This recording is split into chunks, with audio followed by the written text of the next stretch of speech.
Boa noite. Paz seja com todos.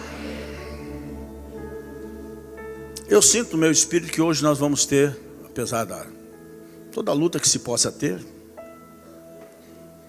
cada um tem o seu tipo de luta, eu sinto que essa noite nós vamos ter uma grande vitória. Vitória enquanto igreja e vitórias individuais.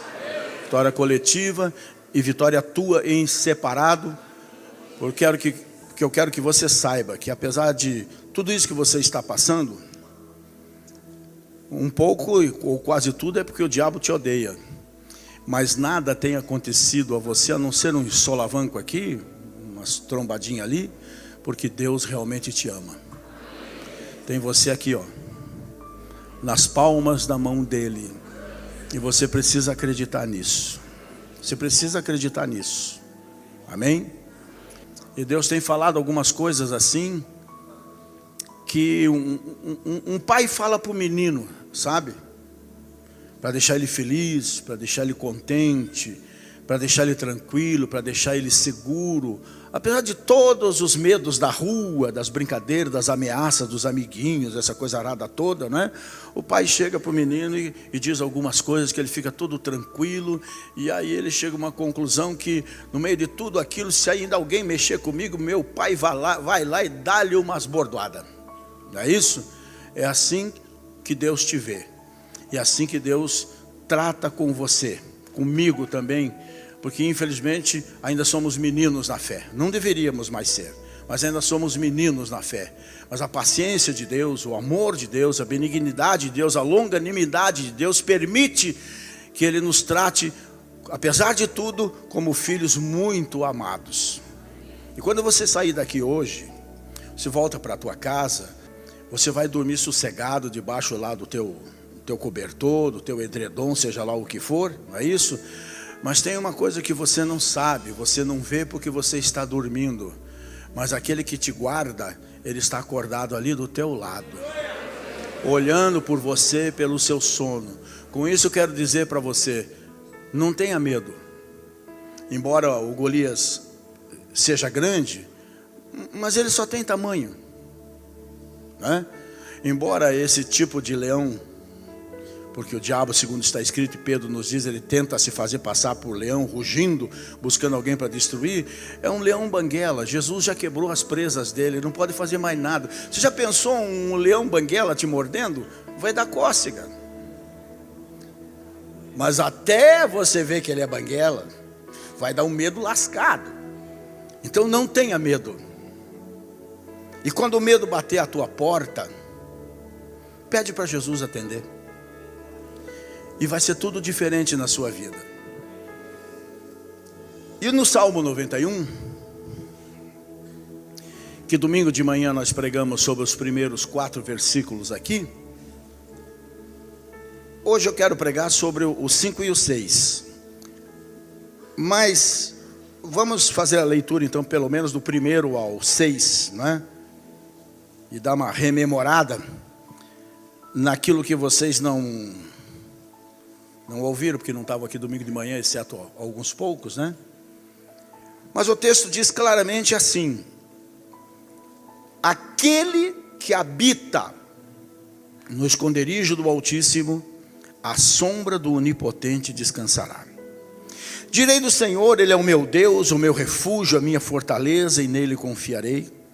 Porque Ele te livrará do laço do passarinheiro e da peste perniciosa. Ele te cobrirá com as suas penas, e debaixo das suas asas estarás seguro, e a sua verdade é escudo e broquel. Não temerás espanto noturno, nem seta que voe de dia, nem peste que ande na escuridão, nem mortandade que assole ao meio-dia. Amém? Amém, gente? Vamos nos assentar nesse mesmo espírito?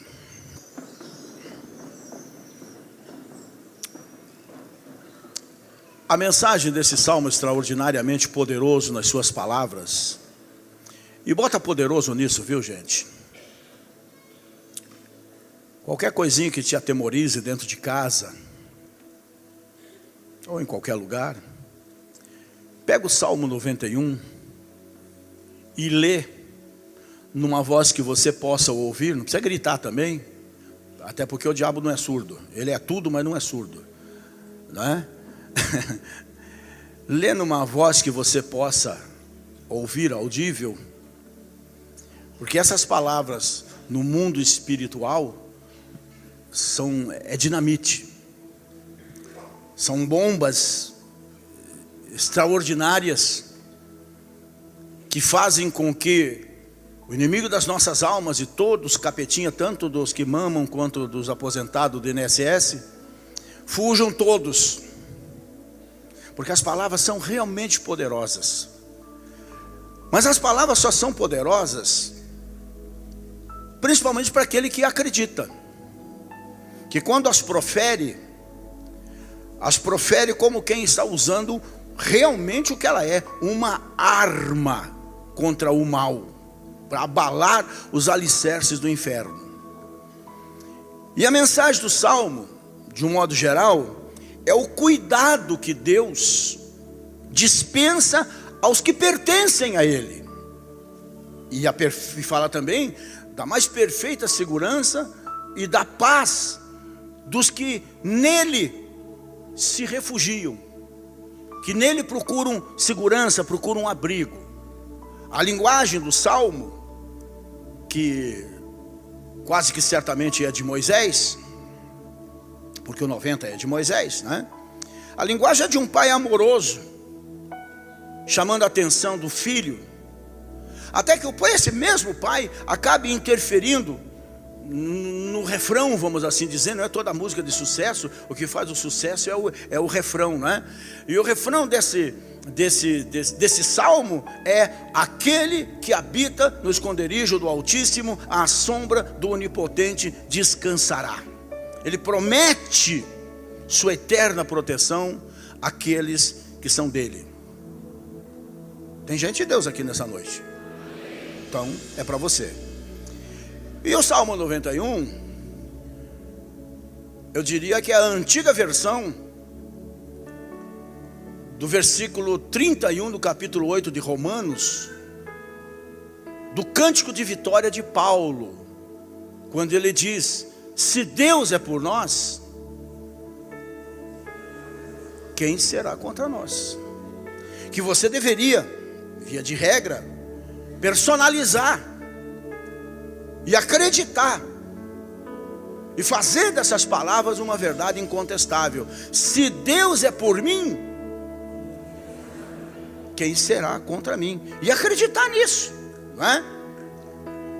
Mas somos de Deus ou só Deus é nosso? Os cuidados, fiquem bem claros, são para os filhos. Filhos verdadeiros, que são os filhos obedientes. Que são obedientes não porque o pai é um carrasco, um ditador, mas são obedientes porque amam e confiam no seu pai.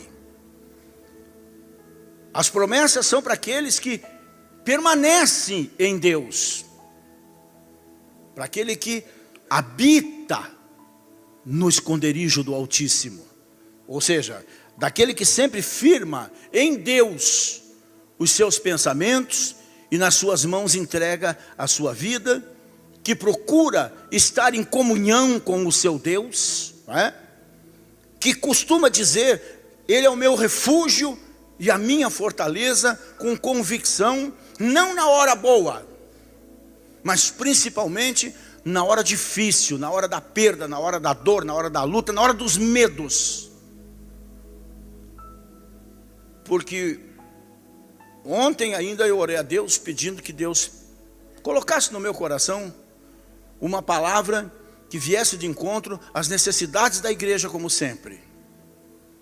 E a palavra foi essa, foi medo. Isso significa que, apesar de tudo, muitos de vocês estão intranquilos, estão se sentindo infelizes, porque estão com medo. Medo de perder o emprego, medo de perder o marido ou a esposa, medo de perder o filho para o traficante, medo de ir para a terra dos pés juntos, porque o médico disse que você está com isso, está com aquilo, erisipela, não sei o que, né? Alguma doença insidiosa, e você passou a ficar intranquilo, já não oferecendo mais a Deus o mesmo louvor, manifestando a mesma gratidão, porque o medo está tomando conta do seu coração. Mas quero dizer que qualquer pessoa pode dizer que Deus é um refúgio, mas só aquele que tem fé pode dizer: Deus é o meu refúgio. E nós precisamos aprender isso, porque nós estamos vivendo dias, acredite quem acreditar, quem quiser, nós estamos vivendo os dias que antecedem a volta de Jesus. Se você for mais observador, você vai ver que a mídia tem sido o maior pregador do evangelho de todos os tempos. Porque a mídia está mostrando que as nações estão em guerra, que bactérias e vírus incuráveis como o ebola estão se multiplicando, mas essas aí são as mais evidentes, assim, são as mais midiáticas, né? É vulcão para cá, é tsunami para lá, é guerra para todo lado, mas o pior mesmo é o sorrateiro. Olha para o nosso país, aparelhado, querendo socializar esse país. A perversidade política no mundo hoje, nos remetendo a um nazismo não tão distante assim, que foi vencido só 70 anos atrás. É só ser observador, ler. Não é buscar achar cabelo em ovo. Não, é ler, é apenas ler. E fazer um balanço daquilo que a Bíblia fala, ensina, do que Jesus disse que haveria de acontecer nos últimos dias, inclusive os dias que precederiam a aparição do anticristo. Estamos vivendo uma imoralidade de uma forma global que nem nos tempos de Nero se via.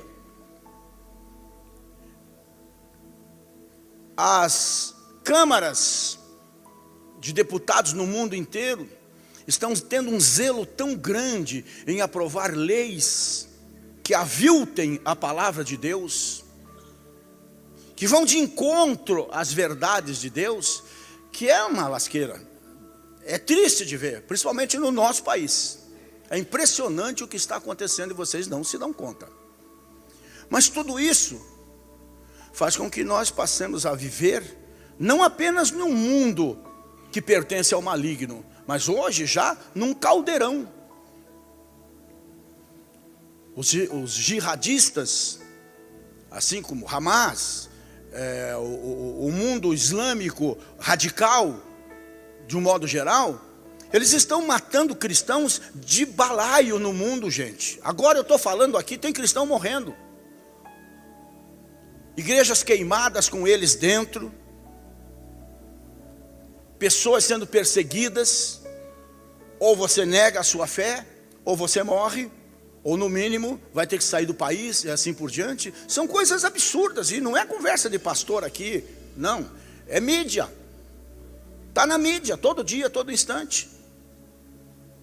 E a igreja parece que não acorda com isso. Mas o que eu quero dizer é o seguinte: como nós temos uma marca distintiva em nós, que é do sangue de Jesus, não tenha dúvida que o diabo vai tentar nos vencer sempre, porque o resto já está vencido mesmo, já estão fazendo a vontade dele. Então ele quer que nós venhamos a fazer a vontade dele, a vingança dele.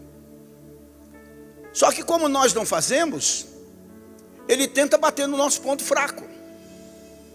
E ele utiliza muito esse caminho, que é o caminho do medo.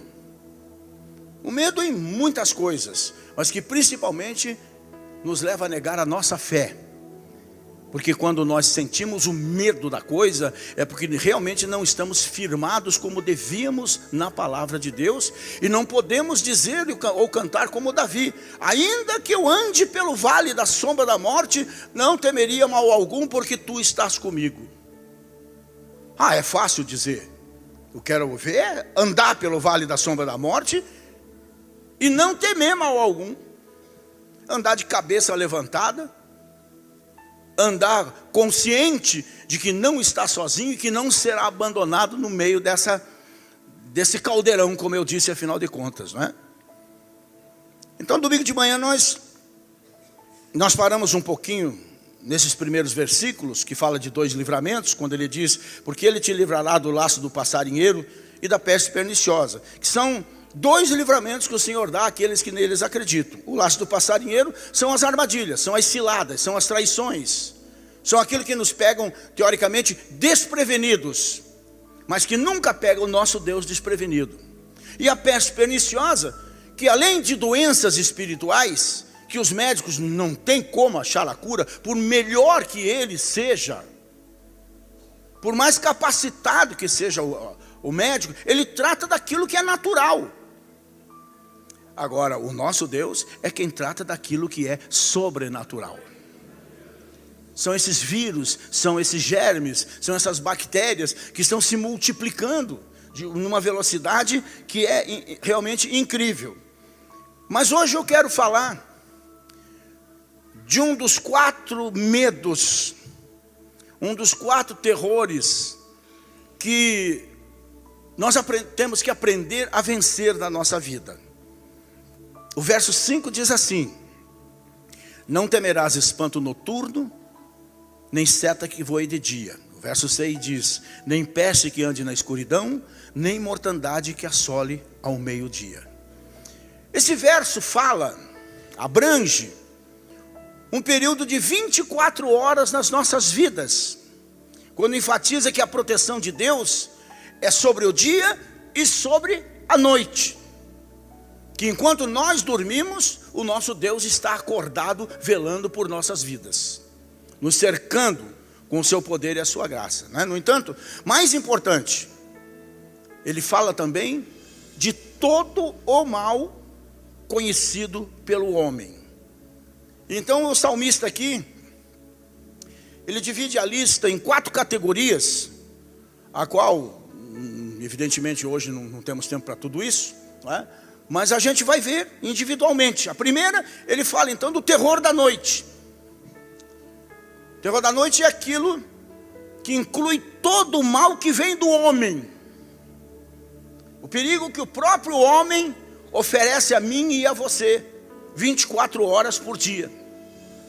Sequestro, roubo, assalto, estupro, assassinato, mesmo isso que nós estamos vendo nas nações, né? Terrorismo, guerras, envolve tudo isso. É o pavor, o horror, como a imprensa usa o termo, né? O alarme que vem do que o ser humano pode fazer conosco.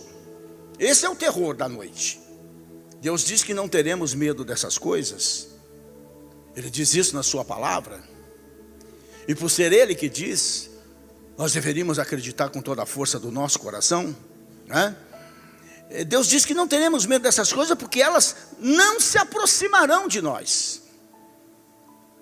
Porque se nós cremos no seu poder, na sua palavra, e nele propriamente dito, no Deus da palavra, certamente nós poderemos dizer, como Davi dizia no Salmo, acho que 118 por aí, mais ou menos, que os salmos são divididos por assuntos, mais ou menos assim, não é? Louvor, arrependimento, gratidão, pedidos de socorro, afinal, né? Ele dizia: não temerei o que me possa fazer o homem. E quando ele dizia isso? Quando estava cercado pelo homem, quando ele era ameaçado por Saul, quando ele era traído pelo seu filho Absalão, quando ele tinha que dormir nas cavernas, mesmo sendo quem ele era. Ele dizia, perseguido por exércitos: não tenho medo do que me possa fazer o homem, porque eu sei em quem eu creio. Então a primeira coisa que esse versículo lida é com o não temer. Porque é natural do homem ter medo. É natural, quando ele é ameaçado de morte, seja por uma pessoa ou seja por alguma doença. É natural. Mas Jesus sempre disse uma palavra importante, se você notar nos evangelhos: não temas. Não temas. Me lembro de uma palavra que ele disse para o Jairo, né? Que foi buscá-lo para orar pela sua filha de 12 anos, filha única, que estava muito doente. E quando Jesus estava saindo com ele para ir de encontro à casa dele, veio alguém dizendo: olha, não precisa mais perturbar o mestre, porque a tua filha já morreu. E Jesus, quando viu o choque brutal que aquela palavra causou em Jairo, olhou para ele e disse: não temas, crê somente, não tenha medo, creia somente. Mas por que Jesus pôde dizer aquilo e pode dizer para mim e para você? Porque era ele quem estava dizendo. Não era o pastor Rogério, não era o marido, não era o pai, não era o vizinho, não era o parente, não era um amigo. Era o próprio Senhor dizendo: não tema. Então quando ele diz não tema, ele sabe por que ele está dizendo. E ele está dizendo porque ele sabe que não vai nos abandonar, porque ele prometeu na sua palavra. Não temas, crê somente. Eu sou maior que a morte. Isso estava embutido no que ele estava dizendo para aquele homem. Eu vou ressuscitá-la, vou tornar o teu pranto em alegria. Não vamos ficar aqui não, vou à tua casa. Como você me pediu, vou à tua casa e você vai ver o poder da coragem, o poder da fé, o poder da confiança. E você vai ver como o medo então pode ser destruído e vencido. E o medo só foi destruído e vencido porque aquele homem acreditou e continuou andando com Jesus. Então, se o medo está te fazendo dano, continue andando com Jesus. Não temas, continue acreditando. Porque essa história de dizer: eu acredito em Deus, eu louvo a Deus, na boa, no bem bom, isso é mole, isso é fácil, qualquer um faz. A fé é aprovada nas circunstâncias adversas, nos momentos difíceis, quando eu sei que eu não posso, que ninguém mais pode me ajudar. Aí a fé sobrenatural se manifesta. Então o poder sobrenatural daquele que me deu esse tipo de fé, sobrenaturalmente também vai se manifestar e vai operar uma coisa extraordinária na minha vida, para ficar marcado na minha existência. Não temas. Por que você acha que ele sempre nos orienta a não temermos? Por uma razão muito simples, porque pela fé na sua palavra. Por isso eu digo para vocês: leiam a Bíblia, leiam a Bíblia, leiam a Bíblia. Tem uma outra Bíblia com linguagem mais acessível, vamos assim dizer, mas leiam a Bíblia, porque pela fé na palavra dele é que nós somos protegidos. A tua fé é do tamanho do teu conhecimento bíblico, meu irmão. Por isso a necessidade de escola bíblica. A escola bíblica não é para encher linguiça, não é mais um departamento apenas da igreja. É para fazer homens e mulheres fundamentados na verdade e invencíveis na sua fé, aconteça o que acontecer. E lamentavelmente, a maioria das igrejas, esta aqui inclusive, não tem a escola bíblica que deveria ter. Por quê? Porque você não vem na escola. Você até traz o teu filhinho, tua filhinha, quando ela nasce, e traz aqui no altar e a dedica ao Senhor. Depois que ela fica grandinha, mocinha e tudo mais, não sabe o caminho da igreja. Por quê? Porque nunca foi trazido. Não fizemos nada daquilo que intrinsecamente prometemos a Deus quando dedicamos um filho. É lamentável. E depois ainda queremos jogar tudo nas costas do Senhor, não é? E como o medo é o oposto da fé, Deus sabe que ele, o medo, irá nos afastar, não é? E vai realmente fazer com que a nossa vida, de uma forma ou de outra, seja destruída. Ou então que passemos a enfrentar lutas que não precisaríamos enfrentar de maneira nenhuma. Por isso, não é de se espantar que aqui nessa linha de 4 pontos que eu falei, que o Senhor menciona o medo e o terror primeiro. No Salmo 91, o Altíssimo, como ele é tratado, nos dá instruções para acabar com o medo que se levanta no nosso coração em todo e qualquer tempo. Essa frase: não te assustarás com o terror da noite, nem da seta que voe de dia, se refere à ansiedade que vem na noite anterior à batalha. Seja o vestibular que vai ser prestado, seja uma cirurgia pela qual vai passar, seja uma entrevista, seja um processo, seja qualquer outra coisa que anteceda, né, alguma coisa que se torne uma batalha na nossa vida, né? Isso é o que esse texto quer dizer. E o medo nunca é tão prevalecente como em tempos de batalha, né? O medo nunca se acentua como em tempos de guerra, de dor, de traição, de falência. Meu Deus, o que vai ser da minha vida? Acabou o mundo para mim. Casamento, né? As discussões que levam muitas vezes a separações insensatas, achando muitos que casamento é brincadeira. O pastor está aqui brincando e Deus também está aqui brincando, e que aquela palavra que diz que só a morte deve separar, aquilo é conversa fiada. Afinal, esqueci o nome do deputado há 500 anos atrás que aprovou a lei de divórcio no Brasil. Mas aquilo lá foi um deputado. Não foi Deus que revogou a sua lei. Foi só um deputado que inclusive já morreu. Não tem conversa. É o que eu costumo dizer para o pessoal aqui quando vem casar. Olha, vamos fazer o seguinte. Vou ler a certidão de casamento. Parará, parará, parará. Agora é o seguinte.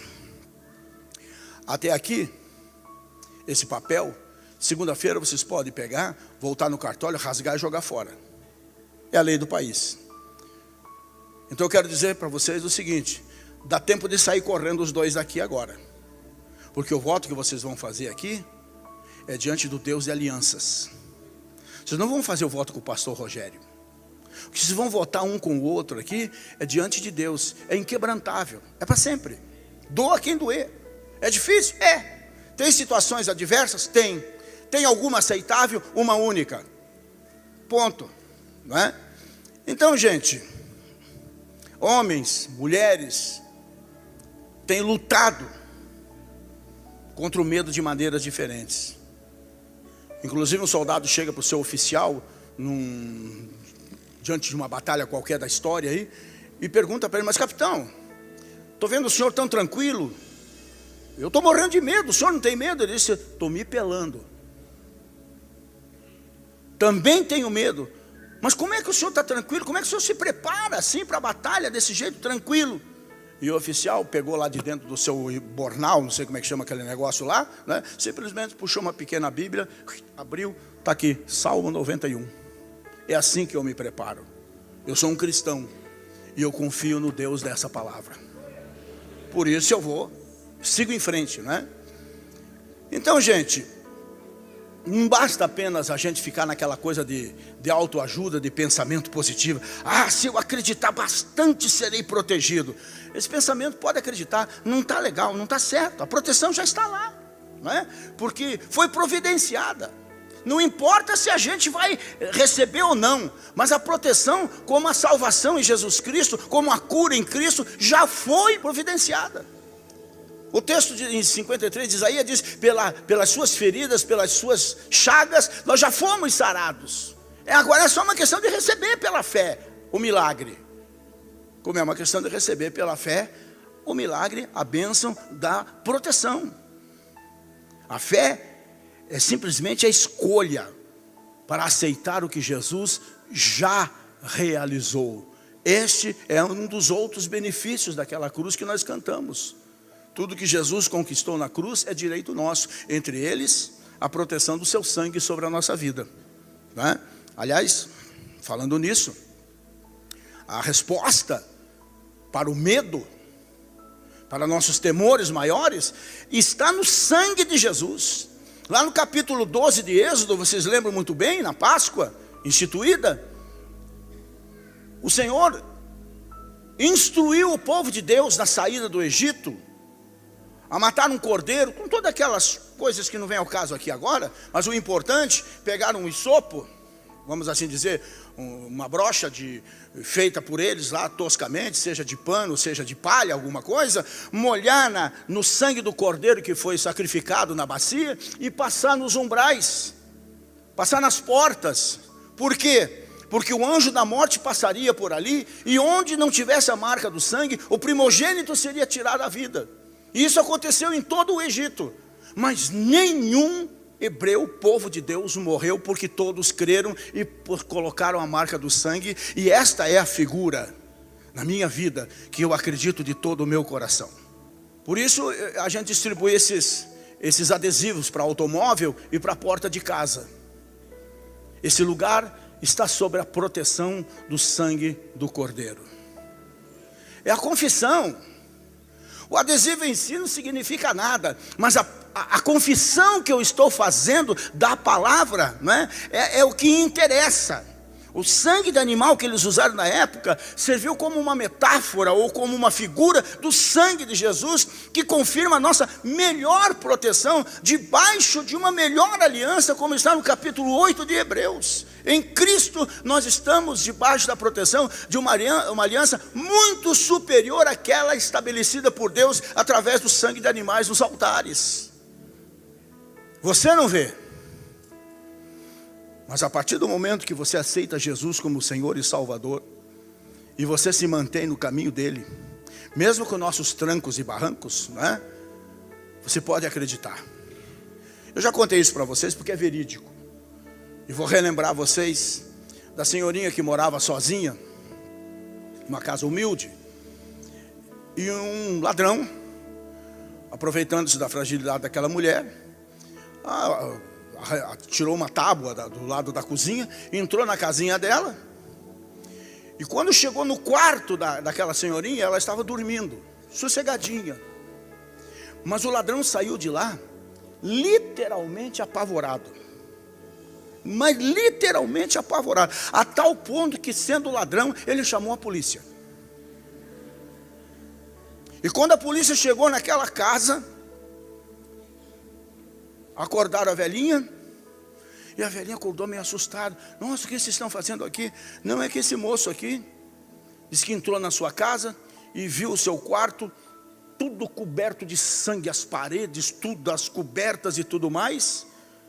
E a velhinha deu uma sorrisinha assim: ah, moço, é que eu sou crente em Jesus, é o sangue dele que me cobre e me protege. Se você puder acreditar numa coisa aparentemente infantil, mas verdadeira como essa, isto é o que acontece na sua vida com relação a Satanás. Ele vê em você. Você não precisa botar no carro propriedade exclusiva de Jesus. Eu fico com uma raiva quando eu vejo isso, porque de repente sai o bração lá com o cigarrão para fora, né? Ou como a outra lá vendendo CD pirata na esquina das Marechais lá, segurando, né, só olhando seu rapa vinha, né, mas com a camisetinha: Jesus Cristo mudou meu viver. Ou como recentemente eu ouvi uma notícia na Globo, num dos morros do Rio de Janeiro, os traficantes botaram todos os macumbeiros, esse pessoal envolvido com esse tipo de coisa, para correr do morro. Foi proibido de ter centro de terreiro naquele morro. Sabe por quê? Porque eles se diziam evangélicos. É mole. O mundo está lascado, gente. O pior é que é verdade. Quando eu li a notícia, eu disse: eu não acredito, eu morro e não vejo tudo, né? Mas o que eu quero dizer para vocês é que quando nós confessamos em voz alta: sou protegido pelo sangue de Jesus, e cremos nisso, o diabo literalmente não pode entrar na nossa casa ou na nossa vida, porque nós não estamos dando licença para ele. É uma questão de confissão de fé. Lembre do versículo 2: direi do Senhor. É isso aqui.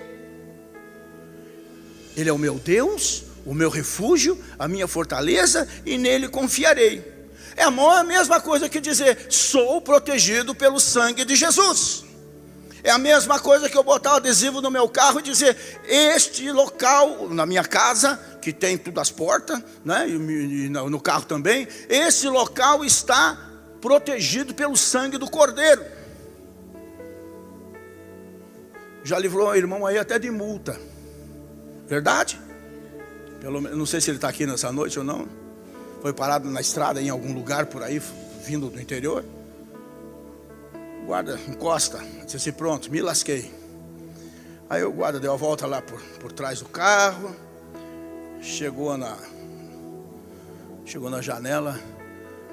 O senhor então é membro da igreja do pastor Rogério Amorim? Como é que o senhor sabe? O adesivo lá atrás. Ah, sou sim. Pode ir embora. É mole. É mole. É verdade. Ah, gente. Pequenas grandes coisas como essa é que mudam a nossa história de vida, sabe, gente? São o coração e a boca que estão entrando em ação, como diz o texto bíblico. Cremos com o coração e confessamos com a boca, como para a salvação.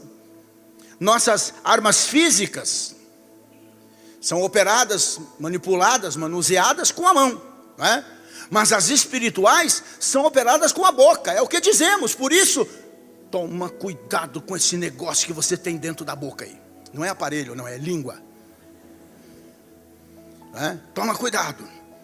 O sangue é aplicado quando o dizemos por fé, não nessas brincadeiras bobas que usam até em novelas por aí. Não, não é assim que funciona. Isso é uma arma, gente. Não é para estar usando, dando tiro para tudo quanto é lado, a qualquer hora, por qualquer motivo, né? O cachorro sai, está amarrado nada, está solto, corra.